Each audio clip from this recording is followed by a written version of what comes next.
I crossed paths with Daniel during our final year at university. He wasn't the type to command a room or make flashy entrances. There was no mystery, no dramatic flair, just a quiet strength that drew people in.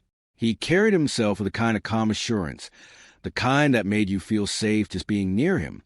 You always had the sense that if he was around, everything would somehow work out. At first, I barely registered his presence. My mind was still tangled in the memory of someone I thought I'd never move on from, Ethan. Ethan had been my everything through high school. He was wild in the best and worst ways, all charm and unpredictability. Every moment with him felt like a scene from a movie, intense, alive, like we were the only ones in the world. But with the thrill came the heartache. He vanished without notice, played emotional games, then returned like nothing happened, flashing that same irresistible grin. And I let him back in, again and again. I used to believe he was my forever. But when he finally left for good, I had to learn how to live without him, how to breathe again without his presence. That's when Daniel entered my life. We started as classmates, casually sharing lecture notes and group projects. That led to study sessions, then friendly coffee runs. Little by little, we built something steady. Daniel was never impatient. He never pried. He simply listened. And he truly heard me. He remembered things most people would forget, like how I preferred tea to coffee, or that the ticking of clocks made me anxious. With time, what I felt for him began to change. It wasn't the dizzying passion I once knew. It was gentler, safer, like warmth after a long winter. It felt like coming home. When we began dating, I wasn't entirely sure I was ready. Part of me still felt broken, unsure if I could offer him all of me. But he made me laugh. He made me feel seen. Slowly, I started to believe love could be something different, something healing. Months passed, and everything felt right. Not perfect, but genuine. I began to think maybe this is what true love actually looks like. Quiet, dependable, honest.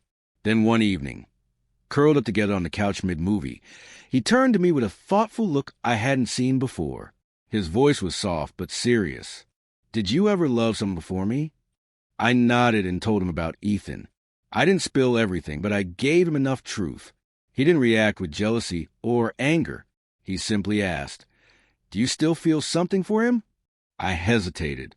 Then I answered as honestly as I could. "I think a small part of me will always wonder what might have been." He went quiet after that. I thought the conversation was over until he asked, "If you had a choice, would you still choose me?" I didn't know how to respond. I told him the truth, as gently as I could. "You were my first choice back then, but you are the right choice now." I believed that would be enough. I thought honesty would bring us closer. But instead, he just gave me a faint, almost sad smile. He leaned in, kissed my forehead, and said he needed to head home early. He walked out the door. I never imagined that would be the last time I'd see him. The next day, silence. No texts. No calls. I messaged. Then I called. Nothing. No, I need space. No closure. Just gone.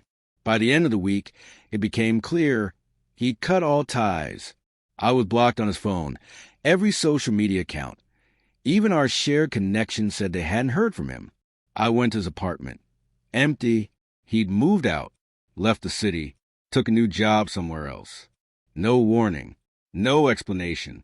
At first, I was furious. I told myself he had overreacted, that he should have talked it out. But deep down, I knew better. What I said had struck a nerve I didn't fully understand. I hadn't just admitted he wasn't my first. I had made him feel like he was someone's second best, a consolation prize. And no one wants to feel like they were chosen by default. Years rolled by. Life carried on. I heard through someone he got engaged. From all accounts, he's doing great. I've dated again. I've fallen in love again. But every once in a while, that night creeps back into my memory. I see his face. The quiet goodbye. No yelling, no accusations, just a soft ending with no return. Now, when people ask me about regrets, I don't talk about loving the wrong man. I talk about how I hurt the right one. I told a good man he wasn't my first choice. And he left like he never wanted to be anyone's second.